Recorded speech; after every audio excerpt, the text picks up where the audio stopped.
नमस्कार विद्यार्थी मित्रांनो, जी के व्हॅली मॅडम या यूट्यूब चॅनलमध्ये तुमचं स्वागत आहे। आज आपण पाहणार आहोत उच्च न्यायालय भरतीच्या परीक्षेमध्ये विचारण्यात येणारी काही महत्त्वाची प्रश्नोत्तरे जी तुमच्यासाठी अतिशय उपयोगाची ठरणार आहेत।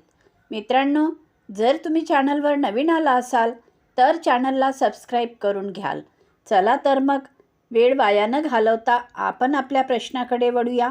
तर आजचा आपला पहिला प्रश्न आहे प्रश्न क्रमांक 1। भारतीय संविधानाचा मसुदा तयार करणाऱ्या समितीचे अध्यक्ष कोण होते? ऑप्शन आहे A Jawaharlal Nehru, B doctor Rajendra Prasad, C doctor B R. Ambedkar, D Sardar Patel. आणि आपले या प्रश्नाचे उत्तर आहे option C doctor B R. Ambedkar. आता पुढचा प्रश्न घेऊया। प्रश्न क्रमांक 2। उच्च न्यायालयाला मूलभूत हक्कांच्या संरक्षणासाठी रीट जारी करण्याचा अधिकार कोणत्या कलमान्वये आहे? ऑप्शन आहे ए कलम 32, बी कलम 226, सी कलम 136, डी कलम 124। आणि आपली या प्रश्नाचे उत्तर आहे ऑप्शन बी कलम 226। आता पुढचा प्रश्न आहे प्रश्न क्रमांक 3। न्यायालय या शब्दाचा योग्य समानार्थी शब्द कोणता? ऑप्शन आहे ए सभा, बी पंचायत, सी न्यायपीठ, डी कार्यालय। आणि या प्रश्नाचे उत्तर आहे ऑप्शन सी न्यायपीठ। न्यायालय या शब्दाचा योग्य समानार्थी शब्द न्यायपीठ हा आहे। आता पुढचा प्रश्न आहे प्रश्न क्रमांक 4। भारतीय राज्यघटनेतील कोणती अनुसूची राज्यसभा सदस्यांच्या वेतनाशी संबंधित आहे? ऑप्शन आहे ए दुसरी अनुसूची, बी तिसरी अनुसूची, सी चौथी अनुसूची, डी पाचवी अनुसूची। आणि या प्रश्नाचे उत्तर आहे ऑप्शन ए दुसरी अनुसूची। आता पुढचा प्रश्न आहे प्रश्न क्रमांक 5। अधिनियम हा शब्द कोणत्या भाषेतून आला आहे? ऑप्शन आहे ए इंग्रजी, बी उर्दू, सी संस्कृत, डी फारसी। आणि उत्तर आहे ऑप्शन सी संस्कृत। अधिनियम हा शब्द संस्कृत भाषेतून आला आहे। आता पुढचा प्रश्न आहे प्रश्न क्रमांक 6। भारतीय संविधान अंमलात कधी आले? ऑप्शन आहे ए 15 ऑगस्ट 1947, बी 26 जानेवारी 1950, सी 26 नोव्हेंबर 1949, डी 2 ऑक्टोबर 1950। आणि उत्तर आहे ऑप्शन बी 26 जानेवारी 1950। आता यानंतरचा प्रश्न आहे प्रश्न क्रमांक 7। भारतीय दंडसंहिता IPC कधी लागू झाली? ऑप्शन आहे ए 1857, बी 1860, सी 1862, डी 1872। आणि उत्तर आहे ऑप्शन बी 1860। भारतीय दंडसंहिता IPC 1860 साली लागू झाली। आता यानंतरचा प्रश्न घेऊया प्रश्न क्रमांक 8। मुंबई उच्च न्यायालयाचे खंडपीठ किती आहेत? ऑप्शन आहे ए 1, बी 2, सी 3, डी 4। आणि आपली या प्रश्नाचे उत्तर आहे ऑप्शन सी 3। मुंबई उच्च न्यायालयाचे 3 खंडपीठ आहेत। आता पुढचा प्रश्न आहे प्रश्न क्रमांक 9। एव्हिडन्सचा मराठी अर्थ काय? ऑप्शन आहे ए पुरावा, बी साक्ष, सी गुन्हा, डी आदेश। आणि उत्तर आहे ऑप्शन ए पुरावा। एव्हिडन्सचा मराठी अर्थ पुरावा असा होतो। आता यानंतरचा प्रश्न आहे प्रश्न क्रमांक 10। भारतीय पुरावा अधिनियम कधी लागू झाला? ऑप्शन आहे ए 1860, बी 1862, सी 1872, डी 1882। आणि उत्तर आहे ऑप्शन सी 1872। भारतीय पुरावा अधिनियम 1872 साली लागू झाला. आता यानंतरचा प्रश्न आहे प्रश्न क्रमांक 11. फैसला या शब्दाचा समानार्थी शब्द कोणता? ऑप्शन आहे ए. अर्ज, बी. निकाल, सी. वकील, डी. साक्ष. आणि उत्तर आहे ऑप्शन बी. निकाल. फैसला या शब्दाचा समानार्थी शब्द निकाल असा होतो. आता यानंतरचा प्रश्न घेऊया. प्रश्न क्रमांक 12. उच्च न्यायालयाचा न्यायाधीश काढून टाकण्याची प्रक्रिया कोण करते? ऑप्शन आहे ए. राज्य सरकार, बी. सर्वोच्च न्यायालय, सी. संसद, डी. राज्यपाल. आणि उत्तर आहे ऑप्शन सी. संसद. आता यानंतरचा प्रश्न आहे प्रश्न क्रमांक 13. MS वर्डमध्ये पेज ब्रेक शॉर्टकट म्हणजे काय? तर या प्रश्नाचे उत्तर आहे ऑप्शन बी. Ctrl+Enter. आता यानंतरचा प्रश्न घेऊया. प्रश्न क्रमांक 14. भारताचे पहिले मुख्य न्यायाधीश कोण होते? ऑप्शन आहे A. J. Kania, B. BR. Ambedkar, C. MC. Chagla, D. Patanjali Shastri.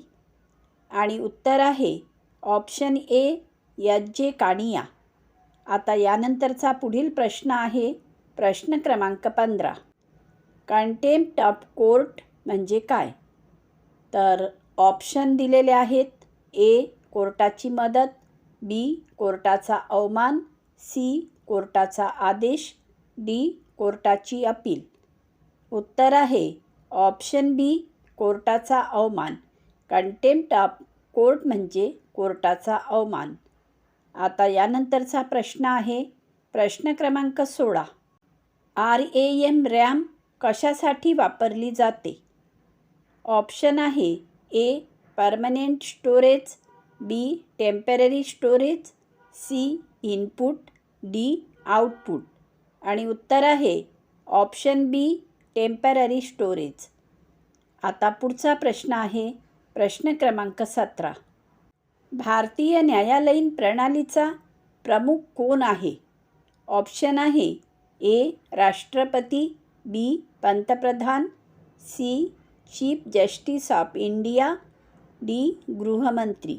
आणि उत्तर आहे option C. Chief justice of India. भारतीय न्यायालयीन प्रणालीचा प्रमुख चीफ जस्टिस ऑफ इंडिया आहे. आता पुढचा प्रश्न आहे प्रश्न क्रमांक 18. भारतातील पहिली महिला न्यायाधीश कोण होत्या? ऑप्शन आहे ए. लीला सेठ, बी. फातिमा बीबी, सी. अंजली प्रधान, डी. इंदिरा गांधी. आणि या प्रश्नाचे उत्तर आहे ऑप्शन बी. फातिमा बीबी. आता यानंतरचा प्रश्न आहे प्रश्न क्रमांक 19. भारताचे नियंत्रक व महालेखापरीक्षक CAG कोणाची तपासणी करतो? ऑप्शन आहे ए. फक्त राज्य सरकार, बी. फक्त केंद्र सरकार, सी. केंद्र व राज्य दोन्ही, डी. न्यायालय. आणि उत्तर आहे ऑप्शन सी. केंद्र व राज्य दोन्ही. आता पुढचा प्रश्न आहे प्रश्न क्रमांक 20. उच्च न्यायालयाची स्थापना संविधानाच्या कोणत्या भागात नमूद आहे? ऑप्शन आहे ए. भाग 4, बी. भाग 5, सी. भाग 6, डी. भाग 9. आणि उत्तर आहे ऑप्शन सी. भाग 6. आता पुढचा प्रश्न आहे प्रश्न क्रमांक 21. कॉन्स्टिट्यूशन डे हा कधी असतो? ऑप्शन आहे ए. 15 ऑगस्ट, बी. 26 जानेवारी, सी. 26 November, D. 2 ऑक्टोबर. आणि उत्तर आहे ऑप्शन सी. 26 नोव्हेंबर. आता पुढचा प्रश्न आहे प्रश्न क्रमांक 22. मुंबई उच्च न्यायालयाची स्थापना कधी झाली? ऑप्शन आहे ए. 1854, बी. 1862, सी. 1950, डी. 1956. आणि या प्रश्नाचे उत्तर आहे ऑप्शन बी 1862. मुंबई उच्च न्यायालयाची स्थापना 1862 साली झाली. आता पुढचा प्रश्न आहे प्रश्न क्रमांक 23. भारताचे पहिले मुख्य न्यायाधीश कोण होते? ऑप्शन आहे A. M. Hidayatullah, B. Harilal J Kania, C. Patanjali Shastri, D. Y. V. Chandrachud. आणि उत्तर आहे ऑप्शन बी. हरिलाल जे कानिया. आता यानंतरचा पुढचा प्रश्न आहे प्रश्न क्रमांक 24. सध्या मूलभूत हक्क किती आहेत? ऑप्शन आहे ए. 5, बी. 6, सी. 7, डी. 8. आणि या प्रश्नाचे उत्तर आहे ऑप्शन बी. 6. सध्या मूलभूत हक्क 6 आहेत. आता यानंतरचा पुढील प्रश्न घेऊया. प्रश्न क्रमांक 25. ज्युडिशियल रिव्ह्यू ही संकल्पना कुठून घेतली आहे? ऑप्शन आहे A. England, B. America, C. Ireland, D. Canada. आणि उत्तर आहे ऑप्शन बी. अमेरिका. आता पुढचा प्रश्न आहे प्रश्न क्रमांक 26. माहितीचा अधिकार कायदा कधी लागू झाला? ऑप्शन आहे ए. 2002, बी. 2004, सी. 2005, डी. 2006. आणि या प्रश्नाचे उत्तर आहे ऑप्शन सी. 2005. माहितीचा अधिकार कायदा 2005 साली लागू झाला. आता यानंतरचा पुढील प्रश्न आहे प्रश्न क्रमांक 27. राष्ट्रपती शासन जास्तीत जास्त किती काळ लागू राहू शकते? ऑप्शन आहे ए. 6 महिने, बी. 1 वर्ष, सी. 2 वर्ष, डी. 3 वर्ष. आणि उत्तर आहे ऑप्शन डी. 3 वर्ष. आता यानंतरचा प्रश्न आहे प्रश्न क्रमांक 28. आपत्कालीन तरतुदी कोणत्या भागात आहेत? ऑप्शन आहे ए. भाग 15, बी. भाग 16, सी. भाग 17, डी. भाग 18. आणि उत्तर आहे ऑप्शन डी. भाग 18. आता यानंतरचा पुढील प्रश्न घेऊया. प्रश्न क्रमांक 29. लोकपाल कायदा कधी मंजूर झाला? ऑप्शन आहे ए. 2011, बी. 2012, सी. 2013, डी. 2014. आणि आपल्या या प्रश्नाचे उत्तर आहे ऑप्शन सी. 2013. लोकपाल कायदा हा 2013 साली मंजूर झाला. आता यानंतरचा पुढील प्रश्न आहे प्रश्न क्रमांक 30. सर्वोच्च न्यायालयातील एकूण न्यायाधीश किती असतात? ऑप्शन आहे ए. 30, बी. 31, सी. 32, डी. 33. आणि उत्तर आहे ऑप्शन बी. 31. सर्वोच्च न्यायालयातील एकूण न्यायाधीश 31 असतात. आता पुढचा प्रश्न आहे प्रश्न क्रमांक 31. खालीलपैकी स्थायी समिती कोणती आहे? ऑप्शन आहे ए. अंदाज समिती, बी. मंत्रिमंडळ, सी. योजना आयोग, डी. नीती आयोग. आणि उत्तर आहे ऑप्शन ए. अंदाज समिती. अंदाज समिती ही स्थायी समिती आहे. आता यानंतरचा प्रश्न आहे प्रश्न क्रमांक 32. भारताचा सर्वोच्च नागरी सन्मान कोणता?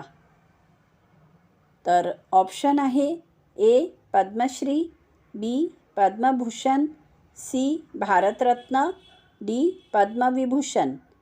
आणि उत्तर आहे ऑप्शन सी. भारतरत्न. भारताचा सर्वोच्च नागरी सन्मान भारतरत्न हा आहे. आता यानंतरचा प्रश्न आहे प्रश्न क्रमांक 33.